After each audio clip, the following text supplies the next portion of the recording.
Hello, we are back with another episode of DmC Devil May Cry, picking up right where we left off in infiltrating the Hell Gate and closing it. Or as we call it, Dan May Cry. I won't. Not in this game. No. Give me the original American version of Devil May Cry 3 and we'll talk. Cry out of, emotions, or cry because it's bad? What, DmC 3? Oh, well, I don't know. I haven't played the DMC. I know one of them's bad, apparently. DmC 2 is very bad, and DmC 4 is not great. What exactly makes DMC 2 bad, exactly? A couple major things. One is that Dante in that game has zero personality. He, barely talks. He becomes this, weird, moody, silent protagonist, which is just, not the character that he's supposed to be. A lot of the level design in that game is really weird. A lot of the character designs are not very good. And the battle system has been, very loosened up in that game. It's sort of like you can go through that game and pretty much just shoot everything because the guns are really, really strong in that game. And, there's really not a lot of challenge. A lot of the sort of depth that was introduced in the first Devil May Cry isn't really there in Devil May Cry 2. The one thing Devil May Cry 2 does have is the animations are really, really good in that game, and still really fluid and nice and look good. But I remember being really excited for that game when it was coming out and being so bummed when it actually came out. Was it the same developers? I mean, it was Capcom. I don't think it had who was on. I guess Hideki Kamiya was the one who did Devil May Cry 1, if I'm remembering correctly. I should probably look that up to make sure. It's either Kamiya or Mikami. I think it might be Kamiya. It might be Mikami, actually, now that I think about it, because it would have been, because it started from Resident Evil games, so it would have been a Resident Evil thing, I believe. But yeah, so a lot of that stuff that was introduced in the first game just is not there in the second, and I don't think it had those people's involvement. Which I don't think Devil May Cry 3 had either, but Devil May Cry 3 was really great, partly because they knew that after the second one they had a lot of work to do. They had a lot of reclaiming the series that needed to happen, and did happen very, very well, because that game rules. Still, I've been meaning to replay it, and I probably won't ever, but we'll see. Yeah, hey Dan, it's your turn to go through a bad game.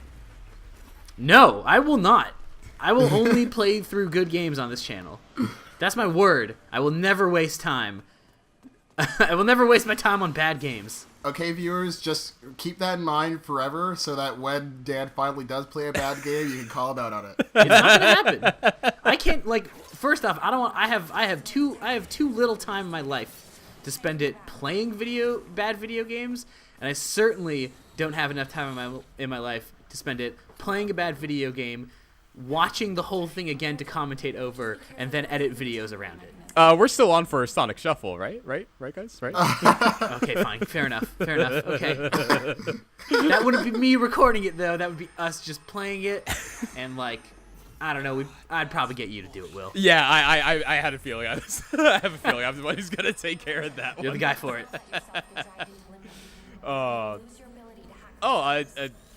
That's a bit of a roadblock, I'd say. I guess Dante better unlock his inner Tom Cruise. Mm-hmm. Well, luckily, he actually these are the is. kinds of lasers that have very obvious exit points that cycle. That was a letdown. That was anticlimactic. Oh, okay. Well, something happened. There we go. Yeah, Dante's inner secret agent, man. That's right. Look who's back. Man, this guy just guess who's does back? not quit. Back again. Never stops.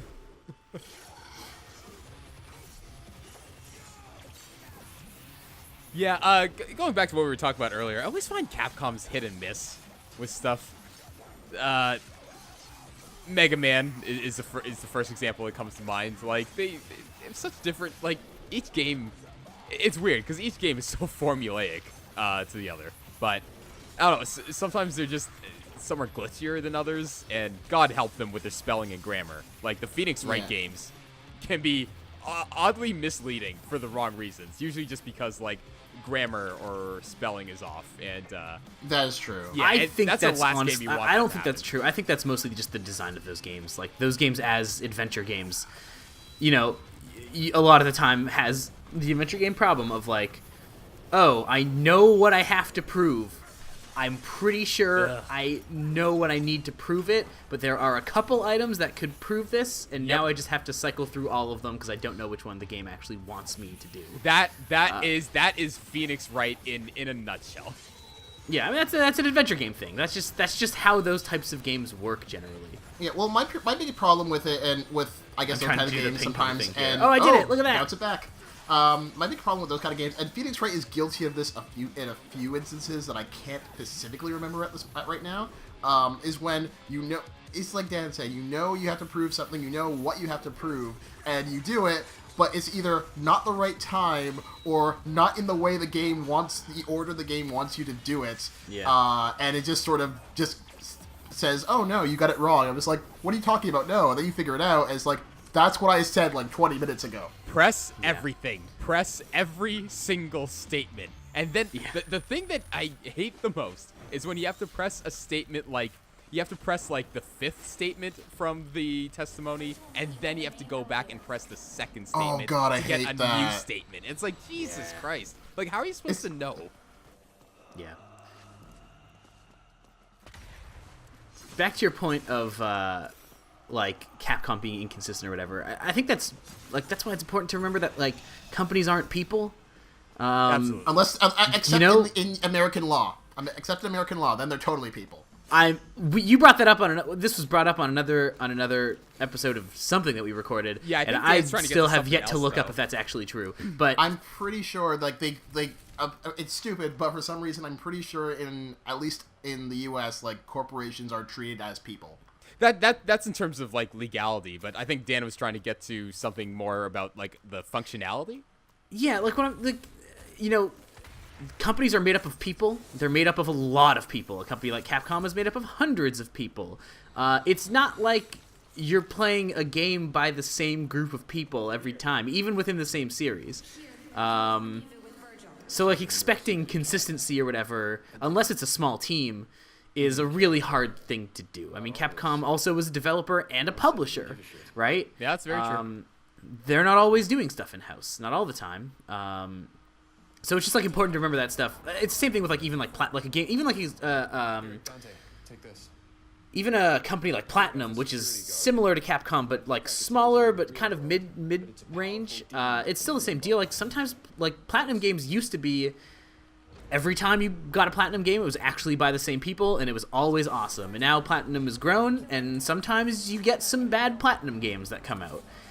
That's just how it goes. That's just like, the course of things. It's the course of things, and it's also that it's like, that's just how, that's why, as much as you can, and the video game industry tries to really obscure this stuff, it's like important to try to figure out who your games are actually made by, rather than just a company, but like who are the actual people who are responsible for the things that you like. Yep. Oh, Yeah, flares. absolutely good point. So I got a new weapon. I got a new gun here called the Kablooey. So what I can do with that is basically I can put up to 5 of these darts into enemies, and then I can choose to explode them whenever I want.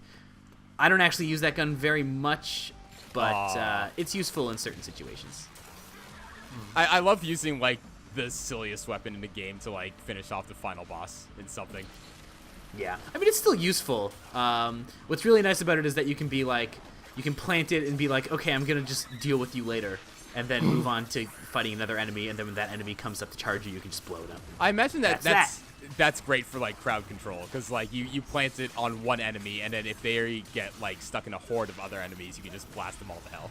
Yeah, and I'm pretty sure you get upgrades for it that make the blast radius bigger too, which makes it more useful. But it's a very that's sort of a more advanced weapon to use in this game, I would say. Which is a lot of the time these games have like a weirder gun. Like in DmC 3, there's this gun that basically makes all of these like orbs pop up in the air, and you can choose when you want the orbs to actually attack things and like how you want it to. It's like very complicated. Yeah. I imagine the upgrades for it are more, I guess, for like later playthroughs, because right now this is pretty late in the game to be getting a new weapon. Totally, yeah, for sure. And you can, I mean, the guns don't have a lot of upgrades in this game, so like you could unlock that stuff for sure, and be able to use it within the last couple missions that we have here. But yeah, definitely that's sort of more of a second playthrough thing, I would say. Is it like in the I don't think it's called New Game Plus, but like in like another playthrough of this game after beating it for the first time, can you like restart it with all your weapons? Yep. You keep all your upgrades. You keep everything. Okay, that's fair. Yeah, because there's a handful of games out there that'll give you, like Ratchet and Clank, for instance, they'll give you like a pretty cool weapon near the very tail end of the game, and it's like, well, shit, I wish I could have used this for like the entire thing. What floor are we on? We're on 105. That's 158. 150. We were on 600 and something a second ago. She was right. This is hell. I love the music. Yeah, the music is great here. Just waiting in an elevator. Oh, A really good way to hide a loading screen, which is what I assume that actually is, most likely, yeah. as elevators usually are in video games. Yeah. Metroid Prime having a great way to hide the elevator. Oh, they hid theirs using an elevator sequence too, making it feel like a very seamless world and experience. Sure. So those are always good. Yeah. Sometimes those elevators can last for very long, though, such as like the first Mass Effect game has like these incredibly long elevator rides where it's so obvious that it's hiding a load. But I still kind of dig them. I still kind of dig those elevator parts.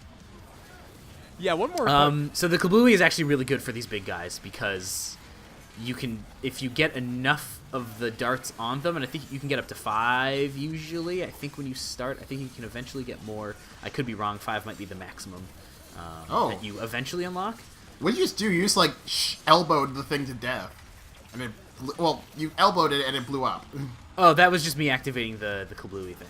Oh. Yeah, so I can just like on his weak point get the Kablooey on there and then blow them all up, and then he will stagger. Okay, so here's the red helmeted guy. I guess he's a different enemy. Oh. So what are they, like twin brothers? I don't know. He's challenging Dante to a duel. Get your cards out.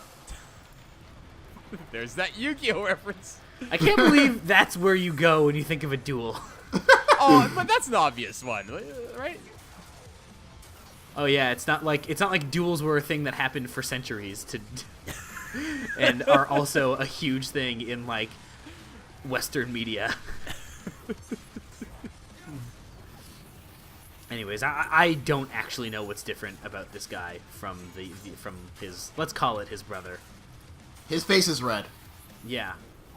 That seems to be the only thing. I'm pretty sure otherwise he's like basically the same. I mean, the strategy for beating him is the same. Well, they both have 2 swords, they both think with portals, and they are both extremely hard to kill. Yeah. They're pretty much the same dude. But one has a red face. Yeah, it's a huge difference. This is the Ken of the duo. Does that mean like he like his moves have fire on them? Yeah. Precisely. Do you ever face both of them at the same time? No, I don't think you do. Which is good, because this would be super annoying if you did have to. It seems like, oh, geez, counter. That seems like a huge missed opportunity, though.